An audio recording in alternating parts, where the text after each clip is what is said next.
not only checkpoints for roja or harassment, of drivers, which has become a norm. Your risk minister here with another quick security and safety review with practical tips to help you stay safe. And like I always say, don't wait until danger shows up before you act. Prevention doesn't make noise, but it saves lives. Now watch this.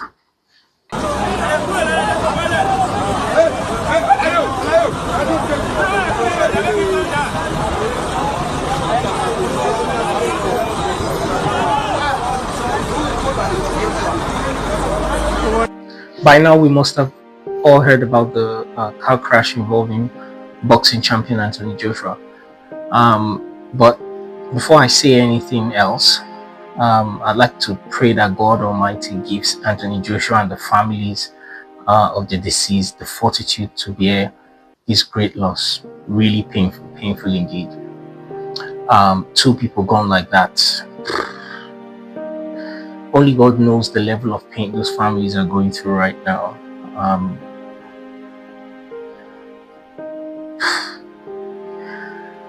Now, while Anthony Joshua's survival gave us some relief, it must not distract us from the reality that two people lost their lives. The reports indicate a collision involving a stationary truck on Lagos Ibadan Expressway, and the details is something every Nigerian is familiar with. On our roads, danger has become a norm. Trucks breaking down, poor lighting, no reflective tape, no cones, no warning, triangle, no adequate advance notice, when vehicles break down on the road. So on top speed, especially at night, a truck parked along the road can be unnoticeable or completely invisible until the very last second. I've personally been in situations where, because there were no warning signs and traffic was slow, I assumed the vehicle in front was simply waiting in traffic until other cars moved and I realized, it was stationary. It has happened to me severally, and I know this resonates with a lot of us. And then when you also consider how we generally drive in Nigeria, you begin to see how risks multiply. We hurry, we don't like to slow down, we don't like to wait. We would rather overtake aggressively than exercise patience on the road. Everyone is in a rush to get somewhere, even when the situation on our roads clearly shows that you need to slow down. Some would rather use one way and block oncoming traffic. Really annoying. What we don't know is that speed plus poor visibility plus impatience is how tragedy happens on our roads. Now, let's be very clear and very fair. This is not about blaming one driver. It is about a failed system, really. To be very honest, most road tragedies in Nigeria point to systemic failures, but that does not absolve any of us of our individual responsibility to exercise caution on the road. Road safety is never just about the person behind the wheel. It is about what surrounds them, the condition of the road, and other factors.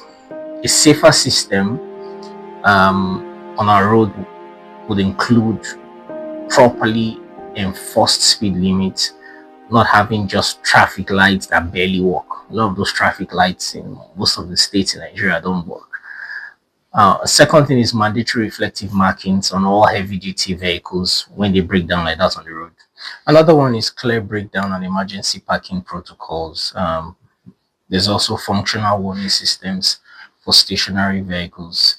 There is adequate highway lighting.